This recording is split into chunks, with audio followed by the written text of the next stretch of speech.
أعوذ بالله من الشيطان الرجيم. بسم الله الرحمن الرحيم. ولتكملوا العدة ولتكبروا الله. صدق الله العظيم وصدق رسوله النبي الأمين الكريم. ونحن على ذلك لمن الشاهدين والشاكرين والحمد لله رب العالمین.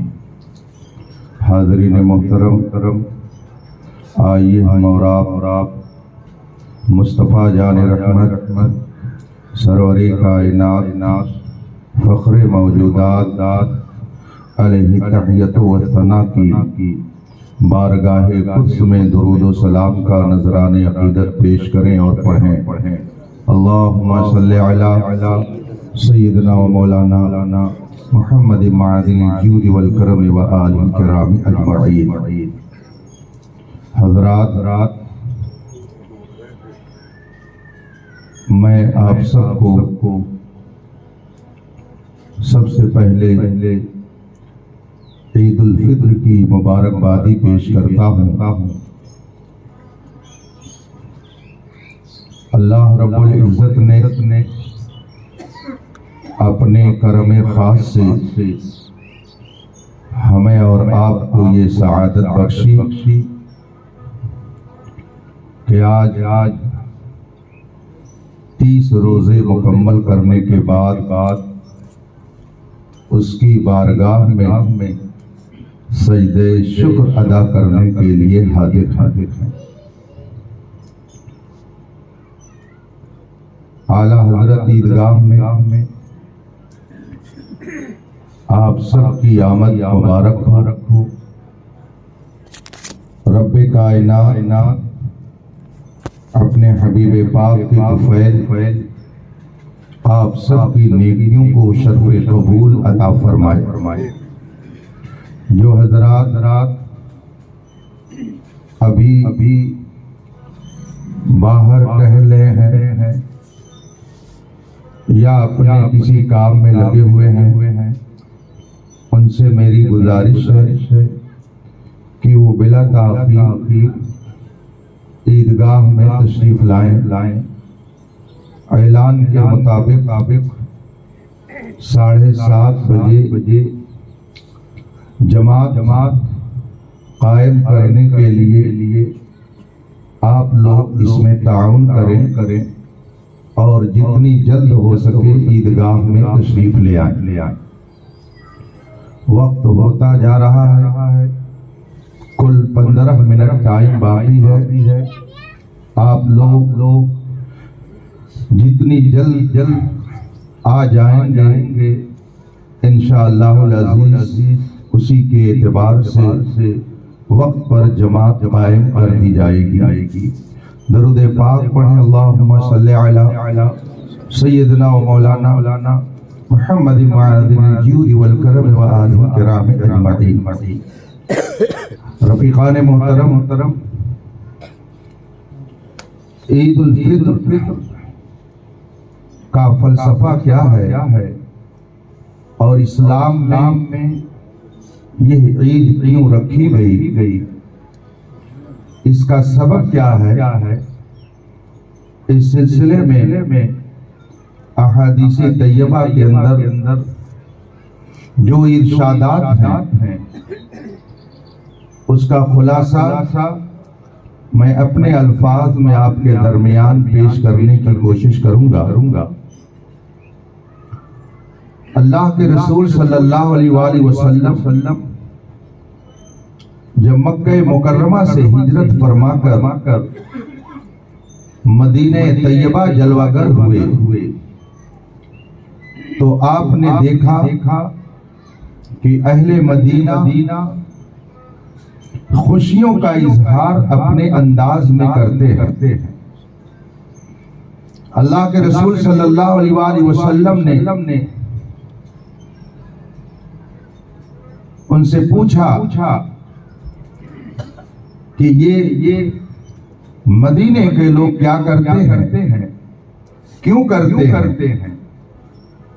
تو تو مدینے کے لوگوں نے جواب دیا کہ زمانے جاہلیت میں اسلام سے پہلے مدینے میں 2 روز خاص کر خوشی کے اظہار کے لیے متعین کیے گئے تھے، اور ہم لوگ ان 2 دنوں میں اپنے طور پر خوشیوں کا اظہار کرتے، رقص و سرود، ناچ گانا، دنیا بھر کے خرافات وہ ان دنوں میں کیا کرتے تھے۔ حدیث پاک میں ہے رسول کریم صلی اللہ علیہ وسلم نے ان سے ارشاد فرمایا کہ اب اس طریقے کو چھوڑو، اگر تمہیں خوشی ہی منانی ہے تو میں تمہیں ان 2 دنوں کے عوض خوشی منانے کا دوسرا 2 دن دیتا۔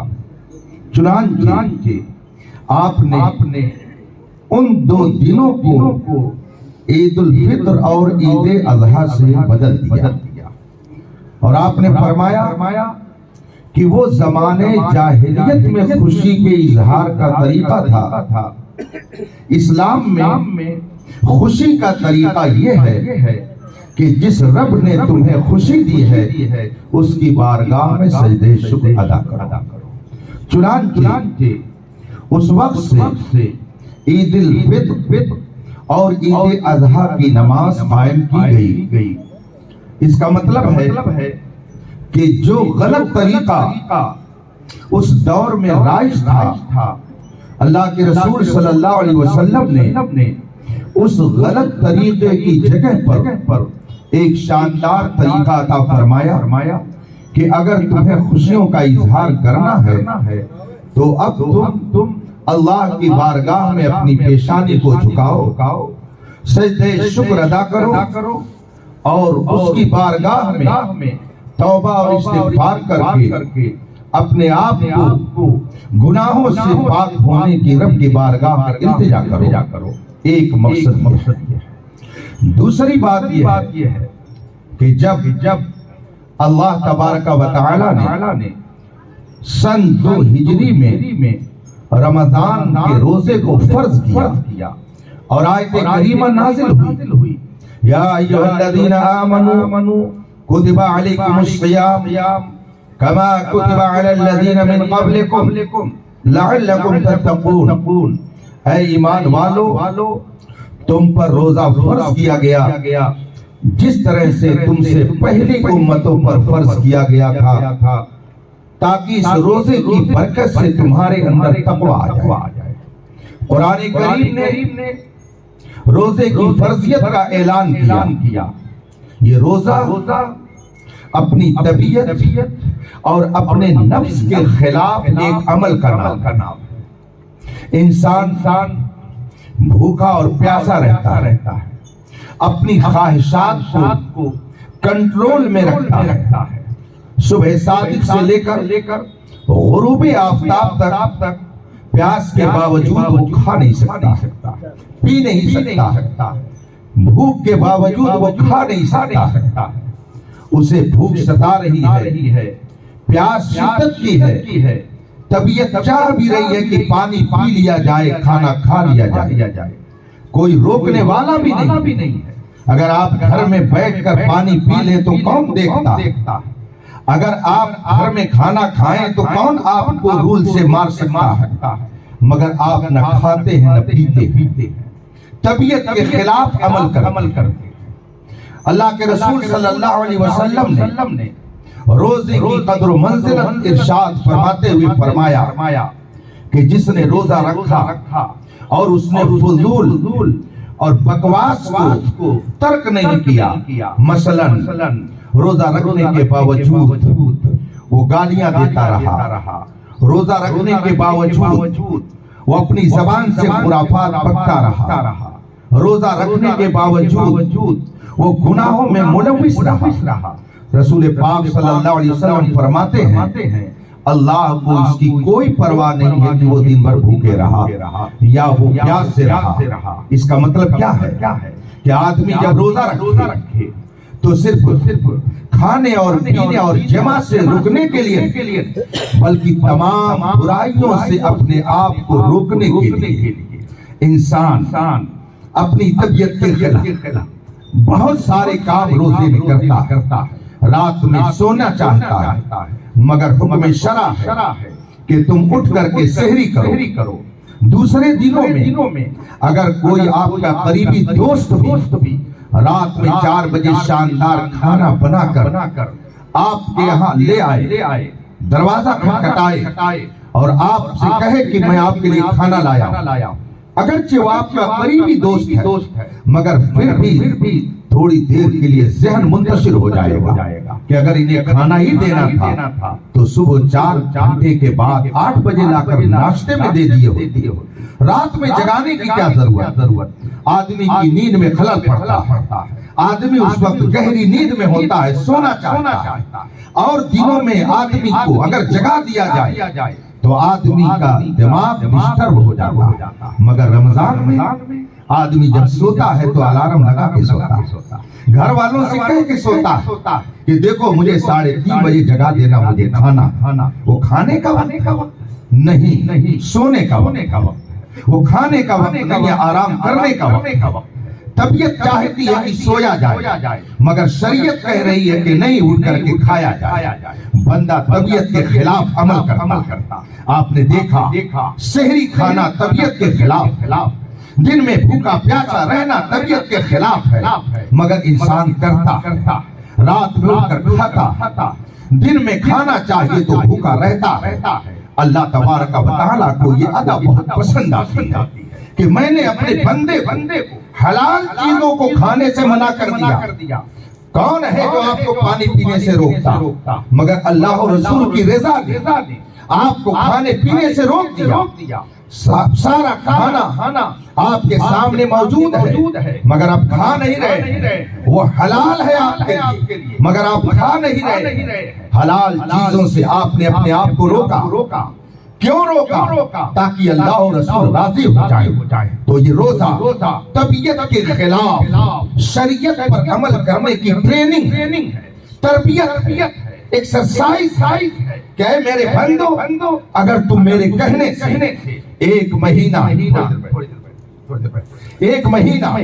اگر تم نے جائز اور حلال چیزوں سے اپنے آپ کو روک لیا، کھانا تمہارے لیے جائز تھا، پانی پینا درست تھا، مگر میرے حکم کے مطابق تم نے ان جائز چیزوں سے اپنے آپ کو روکا، اے میرے بندو، تم نے میری اطاعت و فرما برداری کی اور اس میں تم معیار پر مکمل طور سے اترے۔ اب اگر تم نے میری فرما برداری اس طرح سے کی کہ اپنے آپ کو میری رضا کے لیے تم نے حلال چیزوں سے بھی روکا اور تم نے روزے مکمل کر لیے، تو اب تم میرا شکر ادا کرو کہ میں نے اگر تمہیں تمہاری طبیعت کے خلاف کچھ کرنے کے لیے کہا تو تم نے کیا، تم کو میں نے یہ توفیق دی، اس لیے اب شکرانے میں تم سب اجتماعی طور پر اپنی آبادی سے نکل جاؤ۔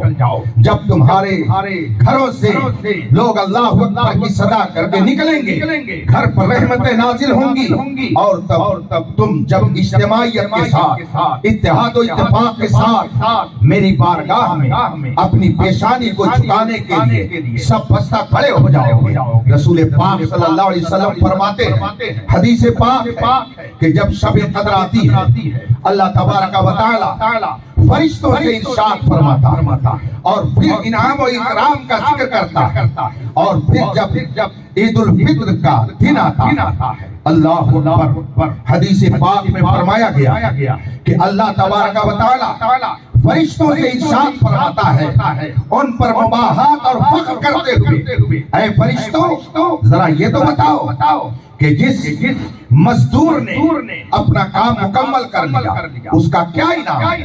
اللہ فرشتوں سے فرماتا کہ جس مزدور نے اپنا کام مکمل کر لیا بتاؤ اس کا کیا انعام ہے؟ فرشتے عرض کرتے ہیں، مولا اس کو اس کی مزدوری ملنی چاہیے، اگر اس نے صحیح کام کر دیا ہے تو اسے مزدوری دینی چاہیے۔ اللہ فرماتا ہے، فرشتوں بتاؤ میں نے اپنے بندوں کے اوپر ان کی حلال چیزوں کو بھی حرام کر دیا تھا، میں نے انہیں کھانے پینے سے منع کر دیا، رات میں قیام کا حکم دیا گیا تھا۔ بتاؤ میرے بندوں نے میری فرما برداری کی کہ نہیں کی؟ فرشتے عرض کرتے ہیں کہ مولا بے شک تیرے بندوں نے تیری فرما برداری کی، انہوں نے پورے مہینے کا روزہ رکھ کر کے اپنے آپ کو حلال چیزوں سے دن میں دور رکھا، رات میں جبکہ سونے کے لیے طبیعت بے چین رہتی ہے، مگر انہوں نے اٹھ کر کے کھایا تیرے نبی اور تیری رضا کے لیے۔ اللہ ارشاد فرماتا ہے اے میرے فرشتوں، تو میرے ان بندوں نے میری رضا کے لیے، میری خوشی کے لیے اگر یہ سب کیا تو بتاؤ اب ان کو کیا اجر ملنا چاہیے؟ اللہ تبارک و تعالیٰ فرشتوں سے پوچھتا ہے اور اس کے بعد میں ارشاد فرماتا ہے اے میرے فرشتوں تم گواہ رہنا، میں نے اپنے ان سارے بندوں کے گناہوں کو معاف کر دیا ہے۔ رات کے وقت میں اللہ فرشتوں سے فخر و مباحات کے طور پر یہ کہتا ہے، اور حدیث پاک ہے کہ جب بندے اپنے گھر سے عیدگاہ کے لیے نکلتے ہیں اور رب کی بارگاہ میں اپنی پیشانی کو جھکاتے ہیں، اجتماعیت کا مظاہرہ کرتے ہیں اور ہاتھ اٹھا کر کے رب کی بارگاہ میں دعا کرتے ہیں، اپنے گناہوں پہ نادم ہوتے ہیں، اپنے کرتوت کے لیے استغفار کرتے ہیں، اس کے بعد گناہوں کی مغفرت اللہ فرماتا ہی ہے، مگر حدیث پاک میں آگے یہ بھی فرمایا گیا کہ وہ بندے خدا کی بارگاہ میں اتنے محبوب ہو جاتے، اتنے پیارے ہو جاتے، اتنے اچھے ہو جاتے ہیں کہ اگر کسی کے نام اعمال میں کچھ گناہ رہتا ہے تو جب وہ عیدگاہ سے گھر کی طرف لوٹتا ہے، ابھی وہ لوٹنا شروع کرتا ہے کہ اس کے جتنے گناہ ہوتے ہیں اللہ اپنے کرم سے ان کے گناہوں کو نیکیوں میں تبدیل کر دیتا ہے۔ یہ اس کا انعام ہے جو عید کے دن اپنے بندوں کو وہ عطا کرتا ہے۔ قابل مبارکباد ہے اہل ایمان کہ اللہ تبارک و تعالیٰ نے انہیں رمضان کا روزہ رکھنے کی سعادت عطا فرمائی، اور پھر انعام بھی کیسا اور کس طرح سے وہ عطا کرتا ہے۔ ظاہر سی بات ہے آدمی اپنی حیثیت کے مطابق ہی مزدوری دیتا ہے، غلام اپنی حیثیت کے مطابق ہی کام کرتا ہے، مگر فرق دیکھیے اگر آپ نے اپنے گھر ایک چپراسی رکھ لیا، مزدور رکھ لیا تو صرف وہ ایک ہی کام نہیں کرے گا، گھر میں اگر آپ نے اس کو کاموں کے لیے رکھا ہے تو کبھی اس سے آپ چاول منگوائیں گے، کبھی مارکیٹ سے کوئی اور سامان منگوائیں گے، کبھی اس کو کھیت میں کھانا لے کر کے بھیج دیں گے، کبھی دکان پر کھانا لے کر بھیج دیں گے، کبھی اور کسی کام کے لیے بھیج دیں گے، کہیں سے پیسہ لانے کے لیے بھیج دیں گے۔ آپ کہیں گے کہ یہ تو میرا مزدور ہے، لیکن مختلف کاموں کے باوجود آپ اس کو مہینے میں اگر مزدوری دیں گے تو ایک ہی مزدوری دیں گے۔ مثلا آپ نے اگر کہہ دیا کہ میں تمہیں 15,000 مہینے دوں گا، تم کو میرے یہاں مزدور کی حیثیت سے رہنا، اب وہ ایک مہینے میں کیا کیا کام کرتا، گھر بھی دیکھتا، جھاڑو بھی لگاتا، دکان پر کھانا لے کر کے بھی جاتا، آپ کا پیسہ وصولنے کے لیے مارکیٹ میں تقاضا کرنے بھی جاتا، وقت ضرورت پر آپ کو اسٹیشن ریلوے اسٹیشن پہنچاتا، کبھی آپ کو ایئرپورٹ بھی پہنچاتا، مگر مہینے میں آپ اس کو ایک ہی تنخواہ دیں گے، 15,000 روپیہ، کام کئی کرایا مگر تنخواہ ایک دیا۔ اللہ کتنا بڑا کریم ہے کہ بندہ اگر کام کرتا ہے تو ایسا نہیں ہے کہ پورے مہینے کی مزدوری ایک ہی چیز ہے، بندے نے اگر کھانے سے اپنے آپ کو روکا اس کا ثواب الگ ہے، پینے سے روکا اس کا ثواب الگ ہے، رب کی بارگاہ میں کھڑا ہوا اس کا ثواب الگ ہے، رکوع میں گیا اس کا ثواب الگ ہے، سجدے میں گیا اس کا ثواب الگ ہے، کھڑے ہو کر کے قرآن کی تلاوت سنی اس کا ثواب الگ ہے، سجدہ تلاوت کیا اس کا ثواب الگ ہے، غرض ہے کہ ایک ایک کام پر الگ الگ وہ مزدوری دیتا ہے اور اتنی دیتا ہے کہ بندہ اس کا تصور نہیں کر سکتا ہے۔ یہ ہے وہ بابرکت دن کہ اللہ اپنے بندوں کو عطا فرماتا ہے۔ رفیقان محترم، روزہ اللہ تبارک و تعالیٰ نے فرض کیا، اس میں دینی بھی فائدہ ہے، دنیاوی بھی فائدہ ہے۔ اس کی تفصیل اگر میں بیان کروں تو گھنٹوں وقت لگے گا۔ ابھی بہت سارے لوگ روڈ پر کھڑے ہیں، میری ان سے گزارش ہے کہ وہ بلا تاخیر آ جائیں۔ اب آپ لوگ یہ نہ کہیے گا کہ حضرت کی طرف سے تاخیر ہوئی، میں بالکل ٹائم سے کھڑا ہوں۔ اب میں آپ حضرات سے گزارش کروں گا، لوگ کثرت سے آ گئے، ہر صف میں کھڑے ہو جائیں وصولی کرنے کے لیے، جلدی سے وصولی کر لی جائے، ہر صف میں لوگ کھڑے ہو جائیں اور زیادہ سے زیادہ آپ اس عیدگاہ کا تعاون کریں. ویسے کوئی بہت خاص ضرورت نہیں اس میں رہتی ہے، لیکن پھر بھی ضرورت رہتی ہے. کبھی کبھی کچھ کام ایسا آ جاتا ہے جس کے لیے آپ کا دیا ہوا چندہ اس میں لگ جاتا ہے. یہ اعلیٰ حضرت امام احمد رضا فاضل بریلوی رضی اللہ تعالیٰ عنہ کی طرف منسوب عیدگاہ ہے. پورے ضلع کے اندر پورے سنت کبیر نگر میں میری معلومات کے مطابق لفظ اعلیٰ حضرت کے ساتھ اگر کوئی عیدگاہ منسوب ہے تو محلہ بدیانی کی یہ عیدگاہ ہے. اور مجھے اچھی طرح سے یاد ہے کہ آج سے تقریباً 34-35 سال پہلے میں نے اس عیدگاہ کا نام اعلیٰ حضرت عیدگاہ رکھا. میں نے نگر پالکا کے دفتر میں کوشش کی کہ باقاعدہ وہاں اس کا اندراج ہو جائے. اسی کے ساتھ ساتھ میں نے یہ بھی کوشش کی تھی کہ یہ روڈ اعلیٰ حضرت روڈ کہلائے. جو لوگ باحیات ہیں اور اس وقت کے حالات کو جانتے ہیں وہ اچھی طرح سے اس کو اپنے ذہن میں محفوظ رکھے ہوں گے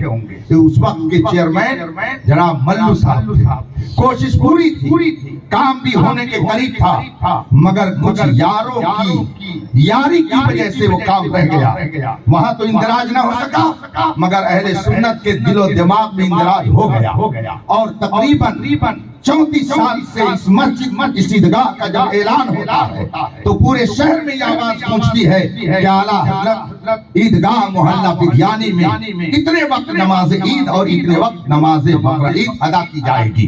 امام اہل سنت اعلیٰ حضرت مجدد دین و ملت سیدنا امام احمد رضا فاضل بریلوی رضی اللہ تبارک و تعالی عنہ کا پوری دنیا اسلام پر عظیم احسان ہے کہ انہوں نے 1000 کتاب لکھ کر ہمارے اور آپ کے عقیدے کی حفاظت فرمائی. اسی ڈگر پر آپ چلیں جسے مسلک اعلیٰ حضرت کہا جاتا ہے. یہ وہ شاہراہ ہے جو تاریکیوں میں روشنی کا کام کرتی ہے.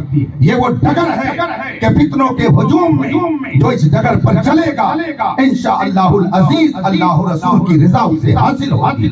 اس راستے پر جو چلے گا وہ اللہ اور رسول کا محبوب ہوگا. جو اس راستے پر چلے گا انشاءاللہ جنت کی بہاریں اس کا استقبال کرے گی. یہ وہ ڈگر ہے جس میں حقوق اللہ کی بھی پیاری تعلیم ہے، حقوق العباد کی بھی پاکیزہ تعلیم ہے. مسلک اعلیٰ حضرت آپ کو اللہ و رسول کی رضا سکھاتا ہے. مسلک اعلیٰ حضرت ایک دوسرے کی تعظیم و احترام کا ہنر دیتا ہے. ماں باپ کی تعظیم کیسے کرنی چاہیے، بھائیوں کا احترام کیسے کرنا چاہیے، اہل ایمان کے درمیان اتحاد کیسے ہونا چاہیے، یہ ساری تفصیلات امام احمد رضا کی تعلیمات میں ملتی ہے. اسی پر قائم رہیے گا انشاءاللہ. یہاں بھی سرخر رہیں گے اور وہاں بھی سرخر رہیں گے. بات آ گئی ہے حقوق العباد کی تو ایک بات سن لیجئے. جو لوگ ابھی دور ہیں میں ان سے گزارش کروں گا بہت جلدی وہ آ جائیں. ٹائم بالکل ہو گیا ہے، 7:30 بجے کا اعلان تھا اور اس سے وقت زائد ہو رہا ہے. آپ جلدی کریں تاکہ وقت پر آپ کی وجہ سے جو تاخیر ہو رہے ہیں مزید تاخیر نہ ہونے پائے. درود شریف پڑھیں اللہم صلی علی سیدنا و مولانا محمد معدل الجود والکرم و آل الکرام اجمعین. مجھے یاد آتا حضرت سیدنا موسیٰ علیہ الصلوۃ والتسلیم جو ہمارے اور آپ کے بھی نبی ہیں، بنی اسرائیل کے بھی نبی تھے، قوم یہود کے اسپیشل نبی تھے. جتنے انبیاء کرام ہیں سب ہمارے نبی ہیں. آخری نبی حضرت محمد مصطفیٰ صلی اللہ علیہ وسلم حضرت سیدنا موسیٰ علیہ الصلوۃ والتسلیم نے ایک روز رب کی بارگاہ میں عرض کی کہ مولا جب میں جنت میں جاؤں گا تو وہاں پر کون بندہ میرا رفیق ہوگا، کون میرا ساتھی ہوگا، میرے ساتھ جنت میں کون رہے گا. غیب سے آواز آئی اے موسیٰ میں نے جنت میں تیرا ساتھی ایک قصاب کو بنایا. ایک قصائی تیرا ساتھی ہوگا، ایک قصاب تیرے ساتھ میں ہوگا. حضرت موسیٰ علیہ الصلوۃ والتسلیم نے عرض کی مولا قصاب جنت میں میرا ساتھی ہوگا. حکم ہوا، غیب سے آواز آئی ہاں اے موسیٰ میں نے تیرا رفیق اور تیرا ساتھی جنت میں ایک قصاب کو بنایا، ایک قصائی ہے جو تیرا ساتھی ہوگا. حضرت موسیٰ علیہ الصلوۃ والتسلیم کے دل میں یہ بات آئی کہ چل کر کے دیکھا جائے کہاں ہے وہ کون خوش نصیب ہے؟ آپ آگے تشریف آئیے تشریف لائیے. فرمایا دل میں میرے بات آئی کہ میں چل کر کے اپنے اس رفیق جنت کو دیکھوں. جنت میں جو میرا ساتھی ہے وہ کیا کام کرتا ہے جس کی وجہ سے اللہ نے اسے جنت میں میرا رفیق بنایا. حضرت موسیٰ علیہ السلام کو تسلیم فرماتے ہیں کہ میرے دل میں بات ڈالی گئی اور اس کا پتہ مجھے بتایا گیا. چنانچہ میں تلاشتے ہوئے اس کی دکان پر پہنچا. میں نے سوچا کہ ذرا دیکھوں یہ کیا کام کرتا ہے جس کی وجہ سے جنت میں یہ میرا ساتھی بنا گیا جائے گا. فرماتے ہیں حضرت موسیٰ علیہ السلام کو تسلیم میں بہت دیر تک اس کی دکان پہ کھڑا رہا مگر میں نے کوئی قابل ذکر کارنامہ نہیں دیکھا. وہ گوشت تولتا ہے لوگوں کو دیتا ہے پیسہ لیتا ہے. گوشت تولتا ہے لوگوں کو دیتا ہے پیسہ لیتا ہے. بہت دیر تک میں کھڑا رہا مگر میں نے کچھ بھی اس کی زبان سے نہیں سنا. نہ وہ عبادت کر رہا ہے نہ تسبیح پڑھ رہا ہے. گوشت صحیح ڈھنگ سے ادا دے رہا ہے اور پھر پیسہ لے رہا ہے. حضرت موسیٰ علیہ السلام کو تسلیم شام تک اس کی دکان پر کھڑے ہو کر اس کے اعمال کا جائزہ لیتے رہے. اور جب اس نے دکان بند کی حضرت موسیٰ علیہ الصلوۃ والتسلیم بھی اس کے ساتھ ہو لیے اور جس طرح سے وہ چلتا گیا حضرت موسیٰ علیہ السلام بھی اس کے پیچھے پیچھے چلتے رہے. اب حضرت موسیٰ علیہ الصلوۃ والتسلیم جب اس کے دروازے پر پہنچے تو آپ نے فرمایا کہ میں آج تمہارے یہاں مہمان رہنا چاہتا ہوں. حضرت موسیٰ علیہ السلام کو تسلیم فرماتے کہ میں نے دل میں سوچا کہ محفل میں اس کی حرکت تو میں نے دیکھ لی. علل اعلان یہ کیا کرتا ہے میں نے دیکھ لیا. اس خلوت کے بعد ذرا خلوت میں دیکھیں کیا نیکی کرتا ہے. بظاہر تو کوئی ایسی نیکی اس کی مجھے نظر نہیں آئی لیکن تنہائی میں دیکھیں کوئی نیکی کرتا ہے کیا ایسی جس کی وجہ سے یہ جنت میں میرے ساتھ رہے گا. حضرت موسیٰ علیہ السلام کو تسلیم فرماتے ہیں میں نے اس سے کہا کہ آج میں تمہارے گھر مہمان رہنا چاہتا ہوں. کہا ٹھیک ہے کوئی بات نہیں. حضرت موسیٰ علیہ السلام کو تسلیم کو پہچانتا نہیں تھا. حضرت موسیٰ علیہ السلام کو تسلیم نے جب اس سے کہا تو اس نے کہا ٹھیک ہے. اب آپ اس کے گھر میں گئے. جب گھر میں اس کے ساتھ داخل ہوئے تو آپ اور اس کی ایک ایک حرکت کا جائزہ لے رہے ہیں کہ یہ کام کیا کرتا گھر میں حرکت کیا کرتا ہے کیا پڑھتا ہے عبادت خدا کی کتنی کر رہا ہے. حضرت موسیٰ علیہ السلام کو تسلیم فرماتے ہیں کہ جب وہ گھر میں داخل ہوا تو میں نے کوئی ایسا اس کا قابل قدر کارنامہ نہیں دیکھا کہ وہ کوئی نیکی کر رہا. بس میں نے دیکھا کہ بستر پر ایک خاتون ضعیف کمزور پڑی ہوئی ہے. یہ گیا اور اس کو اٹھایا اور اس کے بعد میں اس نے گھر میں جا کر کے روٹی اور سالن جو بھی تھا اسے ملایا اور لے کر اس بوڑھی عورت کے پاس پہنچ گیا اور اس کو اس نے اپنے چمچے سے نکال کر کے کھلانا شروع کیا. جب کھلا چکا اس کے بعد اس کا منہ پوچھا اور پھر اپنے کام میں لگ گیا. جب یہ منہ پوچھ کر اس خاتون کا وہاں سے روانہ ہوا گھر میں اندر برتن رکھنے کے لیے گیا. حضرت موسیٰ علیہ السلام فرماتے ہیں کہ میں جلدی سے اس خاتون اس ضعیفہ اس بڑھیا کی چارپائی کے پاس پہنچ گیا. میں نے دیکھا وہ بول تو نہیں سکتی تھی تیز سے نہ اس کے ہاتھوں میں زیادہ حرکت تھی نہ پیر اس کے ہل رہے تھے. سہارے سے وہ کام کرتی. حضرت موسیٰ علیہ السلام فرماتے ہیں کہ جب وہ بندہ منہ پوچھ چکا اور گھر میں برتن رکھنے کے لیے گیا میں اس کے قریب چلا گیا. اب وہ ضعیفہ ہاتھ اٹھا کر کے دعا کر رہی ہے تو کہتی کیا ہے اے مولا اے رب کائنات جس طرح سے میرا بیٹا میری خدمت کر رہا ہے میری مجبوری کی حالت میں مولا کل میدان محشر میں جب نفسی کا عالم ہوگا جنتی جنت میں جائیں گے جہنمی جہنم میں جائیں گے. اے مولا تم میرے بیٹے کو حضرت موسیٰ کے ساتھ جنت میں داخل کر دینا. یہ دعا جو کی حضرت موسیٰ علیہ السلام نے سنی گھر سے واپس ہوئے اور نوجوان سے کہا اب سمجھ میں بات آ گئی کہ آخر تجھے جنت میں میرا رفیق کیوں بنایا گیا؟ تو اپنی ماں کی یہ خدمت کرتا ہے اور تیری ماں تیرے حق میں دعا کرتی ہے، مولا تو اسے جنت میں موسیٰ کے ساتھ میں رکھنا۔ رب تیری ماں کی دعا کو قبول کر لیتا ہے، اسی لیے مجھے یہ بتایا گیا کہ جنت میں تیرا ساتھی کون بنایا جائے گا۔ رفیقان محترم، یہ پیاری ڈگر آپ کو علماء کے درمیان بیٹھنے سے معلوم۔ اللہ تبارک و تعالیٰ اپنے حبیب کے صدقے میں ہمیں اور آپ کو ایمان کی سلامتی کے ساتھ دنیا میں رہنے کی توفیق عطا فرمائے۔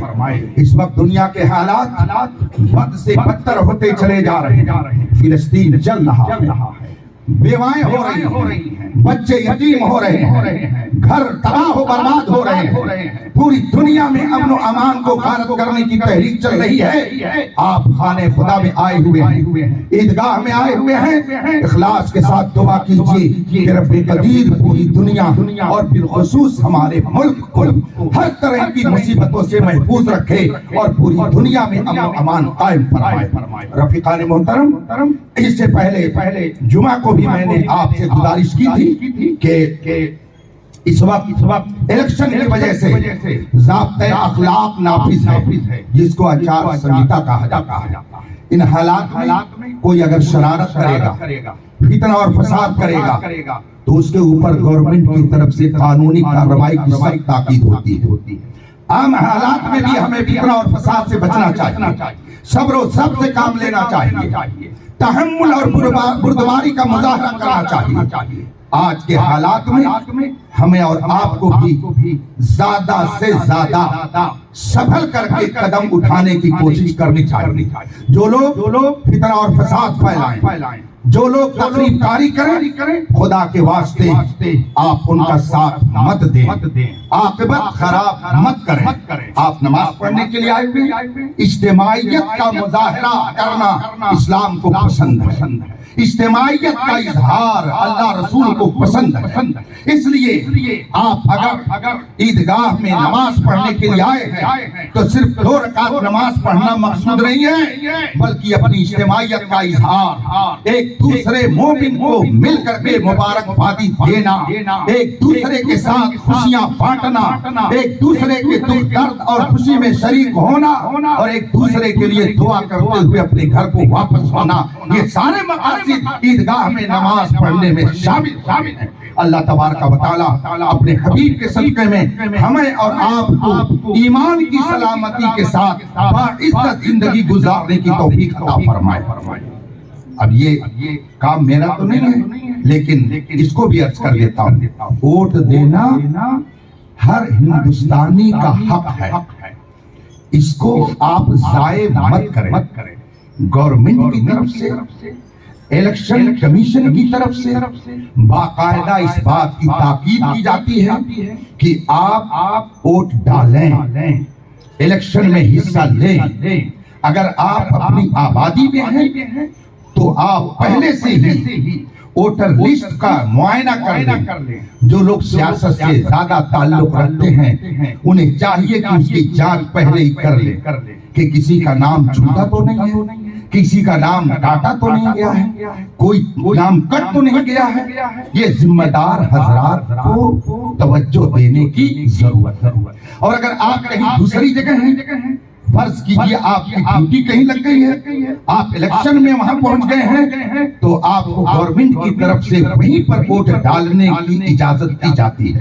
آپ ووٹنگ کریں اور یاد رکھیے، نہ ضمیر بیچیے، نہ ووٹ بیچیے، نہ دین بیچیے، نہ ایمان بیچیے۔ جو لوگ پیسہ لے کر کے کسی کو ووٹ دیتے ہیں وہ دنیوی اعتبار سے بھی ذلیل ہوتے ہیں اور اللہ و رسول کی بارگاہ کے بھی وہ ناپسند بندے بن جاتے ہیں۔ اس لیے کہ ووٹ ڈالنے کا مطلب یہ ہوتا ہے کہ ہم اس بات کی گواہی دے رہے ہیں کہ ہمارے ملک کی سیفٹی اور حفاظت کے لیے یہ آدمی زیادہ مناسب ہے۔ اس چیز کا آپ گویا اپنے آپ آپ کو ذمہ دار بنا کر کے اور گواہی دے رہے ہیں، اور گواہی جھوٹی، گواہی پیسے پر جھوٹی دینا، یہ دنیا اور آخرت میں اپنے آپ کو ذلیل کرنا ہے۔ اس لیے رفیقان محترم، اب اس موضوع پہ میں زیادہ نہ کچھ کہہ کر کے آپ کی عقل پر چھوڑتا ہوں کہ آپ کو کیا کرنا چاہیے۔ اللہ تبارک و تعالی ہمیں اور آپ کو صراط مستقیم پر گامزن رکھے، اور عید ایسے ہی ہمیشہ جب تک ہماری زندگی رہے اللہ ہمیں عطا کرے، اور دعا کریں کہ روزہ بھی یوں ہی ملتا رہے، اتنی عمر اللہ دے کہ ہم اس کی بارگاہ میں اپنی پیشانیوں کو یوں ہی جھکاتے رہیں۔ ماشاءاللہ آپ حضرات نے اعلیٰ حضرت عیدگاہ میں جو اس سال تعاون کیا وہ کل 17,500 ہے۔ ماشاءاللہ اللہ تبارک و تعالیٰ اپنے حبیب کے صدقے میں آپ کی اس رقم کو اپنی بارگاہ میں قبول فرمائے۔ آپ جو یہاں پر چندہ دیتے ہیں اسی چندے سے عیدگاہ کا سب انتظام ہوتا ہے۔ عیدگاہ پہلے کس حالت میں تھی وہ بھی آپ جانتے ہیں، بعد میں کس حالت میں ہوئی وہ بھی آپ جانتے ہیں، اور اس میں جو ضروریات ہیں آپ کو شاید معلوم نہ ہو۔ بہت پہلے کی یہ بات ہے کہ مسجد کا سامان، مسجد ہی کی چٹائی یہاں استعمال کے لیے آتی تھی، مگر اللہ نے جب سے مجھے روشنی دی، تقریباً 33 سال ہو گئے مجھ کو یہاں عید کی نماز پڑھاتے پڑھاتے، یہ 33واں سال ہے۔ بقرعید کے موقع پر تو 2-1 مرتبہ میں باہر رہا، مگر عید کی نماز تقریباً 33 سال 1988 سے پڑھا رہا۔ اس وقت عیدگاہ کی کیا کیفیت ہے وہ بھی آپ جانتے ہیں، آج کیا کیفیت ہے وہ بھی آپ جانتے ہیں۔ اس وقت ایک غلط رواج یہ تھا کہ جب خطبہ ہوتا تھا اسی وقت لوگ چندہ کرتے تھے۔ میں نے جب لوگوں کو اپنی جانکاری کے بعد مسئلہ بتایا کہ جس وقت خطبہ ہو رہا ہو چندہ کرنا ناجائز ہے، گناہ ہے، خطبے کے وقت صرف خطبہ سننا چاہیے، الحمدللہ یہ بدعت بھی رکی۔ خدا کا شکر ہے کہ اب یہ کام جس وقت یہ خطاب ہوتا ہے اس خطبے سے پہلے لوگ کر لیتے ہیں، وہ بھی آپ دیکھ رہے ہیں۔ فرش اس وقت اس کی کچی تھی، آپ کو معلوم ہوگا، اور یہ اس طریقے کی عیدگاہ اس انداز میں نہیں، اس انداز میں اس وقت نہیں تھی۔ یہ سارا کام آپ ہی کے تعاون سے ہو رہا ہے۔ آپ حضرات نے جو بھی پیسہ دیا وہ اس میں لگتا ہے۔ مسجد کی چٹائی پہلے آتی تھی عیدگاہ میں نے مسئلہ بتایا کہ مسجد کا سامان اس قدر اس کو محتاط رکھنے کی، احتیاط کے ساتھ استعمال کرنے کی ضرورت ہے کہ ایک مسجد کا سامان دوسری مسجد میں نہیں لگ سکتا تو عیدگاہ میں کیسے لگ سکتا ہے۔ چنانچہ الگ سے اس کے لیے فرش لایا گیا جو خاص عیدگاہ ہی کے نام پر ہے، اور سال میں وہ صرف 2 مرتبہ استعمال کیا جاتا ہے، اور یہ ساری ذمہ داری آپ ہی لوگ نبھاتے ہیں۔ کئی سالوں سے الحمدللہ ہمارے چند نوجوان اس کام کو دیکھتے ہیں، مائک کا انتظام، لائٹ کا انتظام، اور بھی جو دوسرا انتظام ہے عیدگاہ میں فرش لا کر کے بچھانا، لے جانا، یہ ساری ذمہ داریاں وہ لوگ نبھاتے ہیں۔ اللہ آپ سب کو اس کا بہتر صلہ عطا فرمائے۔ آپ جماعت سے نماز پڑھیں گے، جماعت سے نماز پڑھنے کے کئی فائدے ہیں، جیسے بردیا مارکیٹ ہے، اس مارکیٹ میں جو لوگ کپڑا بیچتے ہیں وہ اچھی طرح سے جانتے ہیں کہ اگر 100 کپڑا تھان بنا کر کے بیچا گیا تو اس میں سب تھان ایک کلاس کا ہی نہیں ہوتا ہے، کچھ اس میں گڑبڑ بھی ہوتا ہے، آپ سب لوگ جانتے ہیں، مگر نیچے اوپر کپڑا اچھا ہوتا ہے۔ تو اس اچھے کپڑے کی وجہ سے ایک آدھ تھان اگر اس میں گڑبڑ ہوتا ہے تو وہ بھی بک جاتا ہے، لیکن اگر اس ایک تھان کو الگ کر دیا جائے تو اس کو کوئی نہیں خریدے گا۔ یہ آپ لوگ جانتے ہیں۔ یہ نماز جو جماعت کے ساتھ قائم کی جاتی ہے اس کے کئی مقاصد ہیں، اس میں سے ایک مقصد یہ ہے کہ اگر کسی کی اپنی نماز پڑھنے میں کچھ گڑبڑی ہوگی تو اس اجتماعیت کو اللہ رد نہیں کرے گا، اور اس اجتماعی قبولیت کے ساتھ اس میں 2-1 گڑبڑ مال بھی اللہ کی بارگاہ میں قبول کر دیے جائیں گے۔ ایک فائدہ یہ بھی ہوتا ہے، آپ میں سے میں امتحان تو نہیں لوں گا، نہ میری عادت ہے، لیکن بہت سے ایسے لوگ ہیں جو قرآن پاک کو صحیح نہیں پڑھ پاتے۔ اب اگر وہ تنہا نماز پڑھیں گے اور قرآن غلط پڑھیں گے تو ان کی نماز نہیں ہوگی۔ اس عیدگاہ میں اس وقت تقریباً کم سے کم 10-15 حضرات تو ایسے ہی ہوں گے کہ جو عالم بھی ہیں، حافظ بھی ہیں، قاری بھی ہیں، اور یہ ہمارے حافظ و قاری ماجد علی صاحب انصار ٹولہ کی جامع مسجد کے امام ہیں، وہاں کے آپ ان سے پوچھئے کہ اگر آدمی قرآن صحیح نہیں پڑھتا ہے، اب اس کو ایک مثال سے آپ سنیے، اذا جاء نصر اللہ والفتح ورأیت الناس، اگر کسی نے اس طرح سے پڑھا تو کسی بھی مفتی صاحب پاس جائے گے، ان سے پوچھئے کہ حضرت اس طرح سے اگر پڑھیں گے تو قرآن صحیح پڑھ رہے ہیں کہ غلط پڑھ رہے ہیں؟ وہ کہے گا قرآن غلط پڑھ رہے ہیں۔ اذا جاء نصر اللہ والفتح نہیں ہے، اذا جاء نصر اللہ والفتح لفظ یہ ہے۔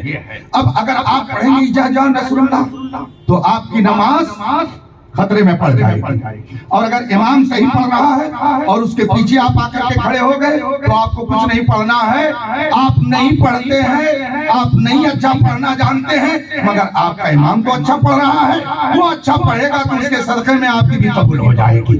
یہ ایک مقصد ہے جماعت کے قائم کرنے کا۔ جو لوگ افتراق، انتشار، اختلاف کا بیج بونے کی کوشش کرتے ہیں، ان کو اس پہ غور کرنا چاہیے کہ ہم کیا کر رہے ہیں۔ شریعت کے معاملے میں دادا گیری اور گنڈا گردی نہیں کرنی چاہیے، شریعت کے سامنے سلنڈر ہو جانا چاہیے۔ الاسلام گردن نہادن، اسلام کا ترجمہ ہی ہوتا ہے گردن جھکا دینا، ہماری سمجھ میں آئے یا نہیں آئے، اور یہ نہیں سوچ سکتے میں اس کے پیچھے پڑھوں۔ آدمی ہے بھئی، ہم ڈاکٹر نہیں ہیں، تو اگر ہم سے کم عمر کا ڈاکٹر ہے اور دوا اچھی دیتا ہے تو ہم اس کے پاس جائیں گے کہ بھائی صاحب ذرا دیکھ لیجئے ہم کو بخار ہے کہ نہیں۔ اب وہ کہے ارے حضرت آپ اتنے بڑے علامہ بنتے ہیں، آپ کو نہیں معلوم ہو پاتا ہے کہ کئی ڈگری آپ کو بخار ہے، تو اس کا کہنا صحیح ہے کہ غلط ہے؟ غلط ہے، اس لیے کہ میں نے وہ علم پڑھا ہی نہیں ہے، تو جب میں نے پڑھا نہیں ہے تو میری مجبوری ہے کہ میں اس سے رابطہ کروں اور وہ جو کہے میں اس کو مانوں۔ اب ظاہر سی بات ہے کہ ابھی تراویح کی نماز آپ بہت سارے لوگوں نے الگ الگ مسجدوں میں پڑھی ہے، میں نے خود اپنی بدیانی کی مسجد میں، مسجد غوثیہ میں تراویح کی نماز پڑھی، مگر پڑھایا کسی تراویح کی نماز؟ کسی دن حافظ آفتاب صاحب نے پڑھایا، کسی دن مہدی صاحب نے پڑھایا۔ اب میں کہوں ارے ابھی ان کی عمر تو 20 سال ہے، میں ان کے پیچھے کیسے پڑھوں تراویح؟ میں نہیں پڑھوں گا۔ تو اب بتائیے میرے بارے میں آپ کیا تصور کریں گے؟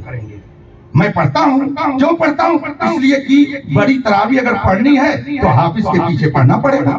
آپ بھلے قابل ہیں، علامہ ہیں، سب کچھ ہیں، مگر چونکہ آپ حافظ نہیں ہیں اس لیے حافظ کے پیچھے آپ کو پڑھنا ہے۔ اب میں کہوں نہیں یہ صرف حافظ ہیں، میں ان کے پیچھے نہیں پڑھوں گا، تو اب میں نہیں پڑھوں گا تو ان کا کیا نقصان ہوگا؟ ذرا بتائیے تو، اتنے لوگ تو ان کے پیچھے پڑھ ہی رہے ہیں اور وہ تراویح پڑھا رہے ہیں، سب کی تراویح ہو رہی ہے، اگر میں نہیں پڑھوں گا تو ان کا کوئی نقصان نہیں ہوگا، خود میرا نقصان ہوگا۔ آپ اس کو سمجھیے۔ اس لیے شریعت کے معاملے میں آدمی کو دخل نہیں دینا چاہیے، جو آدمی نہیں جانتا ہے اس کو شریعت کے مسائل کو سن کر کے اسے تسلیم کرنا چاہیے۔ علماء فرماتے ہیں کہ اگر شریعت کا مسئلہ بتایا جائے اور اس کو کوئی گالی دینے لگے تو گالی دینے والا کفر کر رہا ہے، اس لیے کہ وہ اس عالم کو نہیں گالی دے رہا ہے بلکہ شریعت کے مسئلے کو گالی دے رہا ہے۔ اس لیے جو شریعت کی باتیں ہیں اس میں ہمیں اپنی ماتھا پچی لگانے کے بجائے شریعت کی باتوں کو تسلیم کرنا چاہیے۔ کھڑے ہو جائیے جماعت۔